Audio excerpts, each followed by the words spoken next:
അബൂദർ റളിയല്ലാഹു അൻഹു ബിലാൽ റളിയല്ലാഹു അൻഹുവിനെ ഇബ്ന സൗദാ, കറുത്തവളുടെ പുത്ര എന്ന് ദേഷ്യം പിടിച്ച് വിളിച്ചപ്പോ ബിലാൽ റളിയല്ലാഹു അൻഹു മറുപടി പറയാതെ ഹബീബിനോട് ചെന്ന് പരാതി പറഞ്ഞു. നബി തങ്ങൾ വിളിച്ചു. മഹാനായ അബൂദറുൽ ഗിഫാരി റളിയല്ലാഹു അൻഹുവിനെ ചരിത്രം നമുക്കറിയാം. തങ്ങൾ ചോദിച്ചു, അഅയ്യർതഹു ബി ഉമ്മി, അബൂദറേ, സ്വന്തം ഉമ്മ കറുത്തു എന്ന് പറഞ്ഞ്, ഉമ്മ കറുത്തവളാണെന്ന് പറഞ്ഞ് ബിലാൽ റളിയല്ലാഹു അൻഹു വന്ന ഈമാനിന്റെ വെളിച്ചം കിട്ടിയ, എന്റെ കൂടെ കഷ്ടപ്പാടുകൾ സഹിച്ചു വന്ന ബിലാൽ റളിയല്ലാഹു തആല അൻഹുവിനെ, എന്റെ ബിലാലിനെ നീ വേദനിപ്പിച്ചല്ലേ. അഅയ്യർതഹു ബി ഉമ്മിഹി ഇന്നക ഇംറുഉൻ ഫീക ജാഹിലിയ, ഇത് ജാഹിലിയത്തിന്റെ സ്വഭാവമാണ്. ഇസ്ലാം വരുന്നതിന്റെ മുമ്പ് നിങ്ങൾ ഇങ്ങനെയായിരുന്നു, എന്നാൽ ഇസ്ലാം വന്നതിന് ശേഷം നിങ്ങളിൽ മാറ്റമുണ്ടായില്ലേ എന്ന് മഹാനായ റസൂലുള്ളാഹി സ്വല്ലല്ലാഹു അലൈഹി വസല്ലം തങ്ങൾ ചോദിച്ചപ്പോ മഹാനായ അബൂദർ റളിയല്ലാഹു അൻഹുവിന് വല്ലാത്ത വിഷമമായി. തെറ്റു ചെയ്യുമ്പോ മാപ്പ് പറയണം. തെറ്റു ചെയ്തു കഴിഞ്ഞാൽ മാപ്പിരക്കൽ മുത്തുനബി തങ്ങൾ പഠിപ്പിച്ച വളരെ മനോഹരമായൊരു സവിശേഷ ഗുണമാണ്. അതിലൊന്നും ഒരാളുടെ സ്ഥാനവും കുറഞ്ഞു പോകുന്നില്ല. ജ്യേഷ്ഠനോട് പറയാൻ പാടില്ലാത്തത് പറഞ്ഞു പോയിട്ടുണ്ട്, ജ്യേഷ്ഠത്തിയോട്, ഉമ്മയോട്, അനിയത്തിയോട്, അനുജനോട്, കൂട്ടുകാരനോട് മാപ്പ് പറയാ, എനിക്ക് മാപ്പ് തരണം, നീ എന്നോട് പുറത്തു തരണം, അന്ന് അങ്ങനെ ഒരു ബുദ്ധിമോശം വന്നുപോയി, ഞാൻ അങ്ങനെ പറഞ്ഞു പോയിട്ടുണ്ട്, എനിക്ക് മാപ്പ് തരണം. ഇത് ചോദിക്കാൻ ഒരാളുടെയും അഹങ്കാരം തടസ്സമാവരുത്. അങ്ങനെയൊക്കെ നമ്മൾ പച്ച മനുഷ്യരാവിൻ. നമ്മൾ എന്തിനാ ഈ ശ്വാസം പിടിച്ചിങ്ങനെ നടക്കണത്? ശ്വാസക്കൊന്ന് വിടിൻ. എന്തെയ്യാ? പച്ച മനുഷ്യരാവിൻ. എല്ലാവർക്കും പുറത്തു കൊടുക്കും. മുത്തനബി ഞങ്ങൾ അതല്ലേ നമ്മളെ പഠിപ്പിച്ചത് സ്വല്ലല്ലാഹു അലൈഹി വസല്ലം. ബിലാൽ റളിയല്ലാഹു അൻഹു മദീനയിൽ നിന്ന് നിസ്കാരം കഴിഞ്ഞ് വീട്ടിലേക്ക് പോകുമ്പോൾ ഒരു സ്വഹാബി മണ്ണിൽ കവിള് വെച്ച് കിടക്കുന്നുണ്ട്. മണ്ണിൽ കവിള് വെച്ച് കിടക്കുന്നുണ്ട്. വലത്തെ കവൾ മീതയാക്കി ഇടത്തെ കവൾ മണ്ണിൽ വെച്ച് മഹാനായ ഗിഫാർ ഗോത്രത്തിന്റെ നേതാവ് അബൂദറുൽ ഗിഫാരി റളിയല്ലാഹു അൻഹു, ആരാണോ ബിലാൽ റളിയല്ലാഹു അൻഹുവിനെ ബിലാലെ നീ കറുത്തവളുടെ പുത്രനല്ലേ എന്ന് പറഞ്ഞത്, ആ ബിലാൽ എന്നവരെ കാത്തു കിടക്കുകയാണ്. ബിലാൽ റളിയല്ലാഹു തആല അൻഹു വരുന്നത് കാത്തിരിക്കുന്നു. ജുമുഅ കഴിഞ്ഞ് വരുമ്പോ എല്ലാവരും കടന്നു പോകുമ്പോ ഒരു ഗോത്രത്തിന്റെ നേതാവ് വഴിയിൽ മണ്ണിൽ കവിള് വെച്ച് കിടക്കുന്നു. മണ്ണിൽ കവിള് വെച്ച് കിടക്ക. നമ്മൾ അത്രയൊന്നും നമ്മൾ ചെയ്തോളുന്നില്ല. സോറി എന്ന് പറയാൻ പറ്റാത്ത ആൾക്കാരാ നമ്മൾ. മാപ്പ് പറയാൻ ഞാൻ പറയില്ല, അല്ലേ? ഇതാണ് നമ്മുടെ അഹങ്കാരം. മണ്ണിൽ കവിള് വെച്ച് കിടന്നു. ബിലാൽ റളിയല്ലാഹു അൻഹു വന്നപ്പോൾ മാഹാദാ അബൂദറേ, ഇതെന്താണ്? ബിലാലേ, ഞാൻ നിങ്ങളെ കാത്തു കിടക്കുകയായിരുന്നു. ബിലാലേ, നിങ്ങളുടെ ആ കാലുകൊണ്ട്, കറുത്ത വർഗക്കാരനാണ് ബിലാൽ റളിയല്ലാഹു അൻഹു, അന്ന് മണ്ണിൽ ചവിട്ടി വരുന്ന കാല്, ആ കാലുകൊണ്ട് ബിലാലെ എന്റെ വലത്തെ കവിളിൽ നിങ്ങൾ കാലുകൊണ്ടൊന്ന് ചവിട്ടണം. നിങ്ങളെ ഞാൻ വേദനിപ്പിക്കുന്ന വാക്ക് പറഞ്ഞില്ലേ, ആ വാക്ക് അല്ലാഹു പുറത്തു തരാൻ നിങ്ങളുടെ ആ കറുത്ത കാലുകൊണ്ട് തന്നെ എന്റെ കവിളിൽ മണ്ണുകൊണ്ടൊന്ന് ചവിട്ടണം ബിലാലെ, ഇതെന്റെ അപേക്ഷയാണ്. ഞാൻ ചെയ്യൂല, ഞാൻ ചെയ്യില്ല ബിലാലെ, ഞാൻ ഇവിടെ നിന്ന് എഴുന്നേൽക്കുന്നില്ല, ഞാൻ നിങ്ങളെ കാത്ത് കിടക്കുകയാണ്. ഞാൻ ഈ കിടക്കുന്നത് നിങ്ങളുടെ കാലുകൊണ്ട് എന്റെ വലത്തെ കവിളിൽ ഒന്ന് ചവിട്ടണം. എന്റെ മനസ്സിലെ പിശാചൊന്നു പോകട്ടെ. നിങ്ങളെ ഞാനൊരു പച്ചയായ മനുഷ്യനായി കാണേണ്ടതിന് പകരം, ഒരു മുഅ്മിനായി കാണേണ്ടതിന് പകരം, നിങ്ങളുടെ തൊലി നിറം പറഞ്ഞ് നിങ്ങളെ ഞാൻ വേദനിപ്പിച്ച വേദന എന്റെ മനസ്സിൽ വല്ലാത്ത മുറിവുണ്ടാക്കി. ബിലാലെ, എന്റെ കവിളത്തൊന്ന് ചവിട്ടുമോ? ബിലാൽ റളിയല്ലാഹു അൻഹുവിന്റെ മറുപടി എന്താണ്? ലാ, ഒരിക്കലുമില്ല. ഞാൻ എങ്ങനെ ചവിട്ടും? ലതോലമാ സജദ ലില്ലാഹ്, അല്ലാഹുവിന് വേണ്ടി ഒരുപാട് സുജൂദ് ചെയ്ത നെറ്റിയല്ലേ അത്? അല്ലാഹുവിന് ഒരുപാട് സുജൂദിൽ കിടന്ന മുഖമല്ലേ അത്? ആ മുഖത്ത് ഞാൻ എന്റെ കാലുകൊണ്ട് ചവിട്ടുകയോ? അബൂദറേ, നിങ്ങൾ എണീക്കുന്ന അബൂദറേ, അൻത അഖീ, നിങ്ങൾ എന്റെ സഹോദരനാണ്, ഞാൻ നിങ്ങൾക്ക് നിരുപാധികം മാപ്പ് തന്ന അബൂദറേ എന്ന് പറഞ്ഞ് രണ്ടുപേരും കെട്ടിപ്പിടിച്ച് കരയുകയാണ് ഉണ്ടായത്. ഇതാണ് അഷ്റഫുൽ ഖൽഖ് തങ്ങൾ വരുത്തിയ മാറ്റം സ്വല്ലല്ലാഹു അലൈഹി വസല്ലം. നമ്മുടെ വെറുപ്പും വിഷമങ്ങളും ഒന്ന് പറഞ്ഞു തീർക്കിൻ. നമ്മൾ ഒരുമിച്ച് നിൽക്കേണ്ട ആളുകൾ ഒരു കുടുംബത്തിൽ പോലും ഒരുമയില്ലാതെയായി മാറുന്നുണ്ടോ? ജ്യേഷ്ഠൻ വേറെ, അനുജൻ വേറെ, അനുജന്റെയും ജ്യേഷ്ഠന്റെയും ഭാര്യമാര് തമ്മിൽ കണ്ടുകൂടാ, മക്കള് തമ്മിൽ വെറുപ്പാണ്.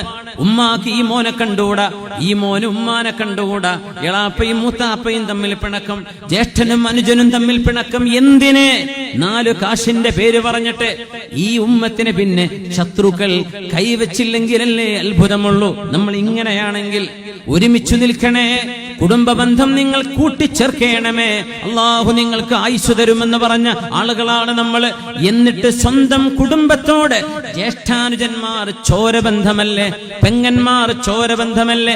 4 സെന്റ് ഭൂമിക്ക് വേണ്ടി മുറിച്ചു മാറ്റാനുള്ളതാണോ നമ്മുടെ ചോരബന്ധം? അങ്ങനെ പരസ്പരം നമ്മൾ കണ്ടുകൂടാത്തവരായി, നമ്മുടെ ഭാര്യമാർ തമ്മിൽ യോജിക്കാത്തവരായി, വീട്ടുകാർ തമ്മിൽ സ്നേഹമില്ലാത്തവരായി മാറിയിട്ട് എന്താ നമ്മൾ ഇവിടെ സമ്പാദിക്കാൻ പോകുന്നത്? സ്നേഹം സമ്പാദിക്കാൻ കഴിയാത്തവന് എന്ത് സമ്പാദ്യമാണ് ലോകത്തുള്ളത്? സ്നേഹവും ആദരവും പിടിച്ചു പറ്റാൻ കഴിയാത്ത ഒരാൾക്ക് എന്ത് സമ്പാദ്യം ലോകത്ത്?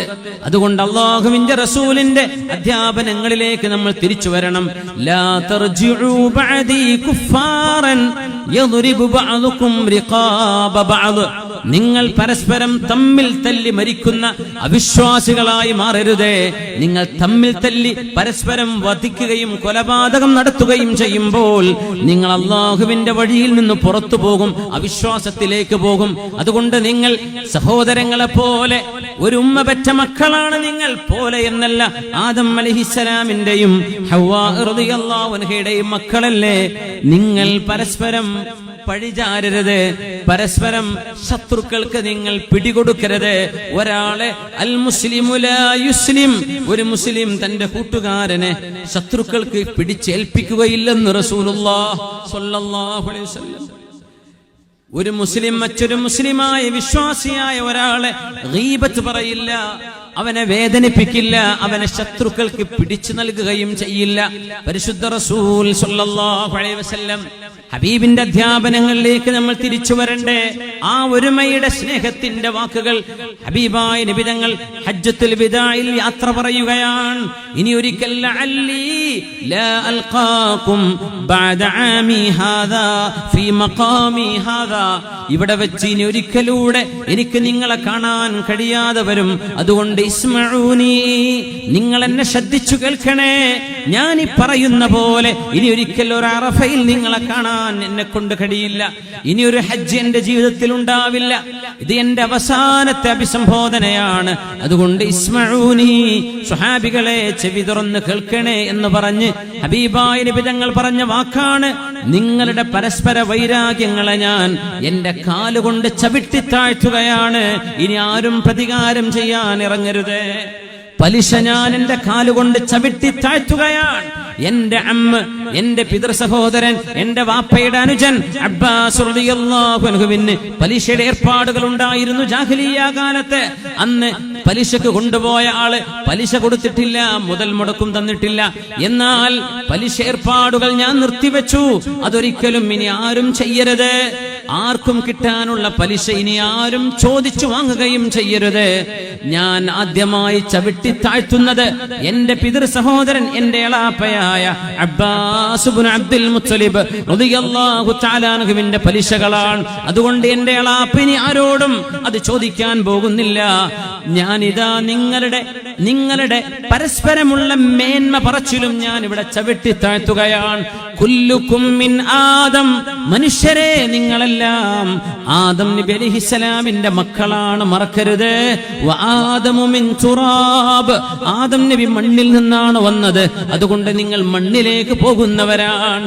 മണ്ണിൽ നിന്ന് മണ്ണിലേക്കുള്ള യാത്രക്കിടയിലെ ഒരു കുറച്ചു നേരം ഭൂമിയിലൂടെ സഞ്ചരിക്കുന്ന നിങ്ങൾ പരസ്പരം ശത്രുതയിലായി ജീവിക്കരുതേ. നിങ്ങൾ ഒന്നിച്ചു നിൽക്കണേ. ലാ തർജിഉ ബഅദി കുഫാറാ യദ്രിബു ബഅദുകും റിഖാബ ബഅദ്.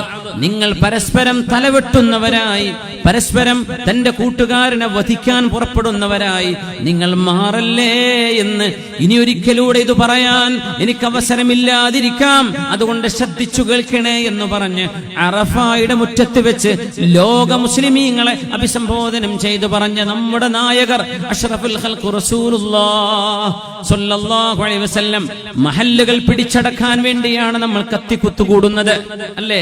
മദ്രസ പിടിച്ചടക്കാനാണ് നമ്മൾ അടിപിടി കൂടുന്നത് അല്ലേ?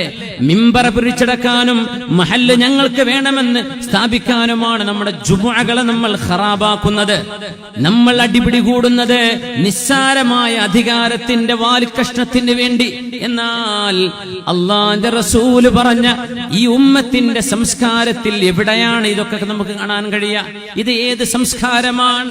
ഇത് ഏത് മഹല്ലാണ്? നിങ്ങൾ ഭരിക്കുന്ന മഹല്ലിന് ഇസ്ലാമിയത്തുണ്ടോ? ഈ പിടിച്ചു പറിച്ച് സ്വന്തം പിഞ്ചുമക്കളുടെ മനസ്സിന്റെ ഉള്ളിൽ പോലും വിഭാഗീയത.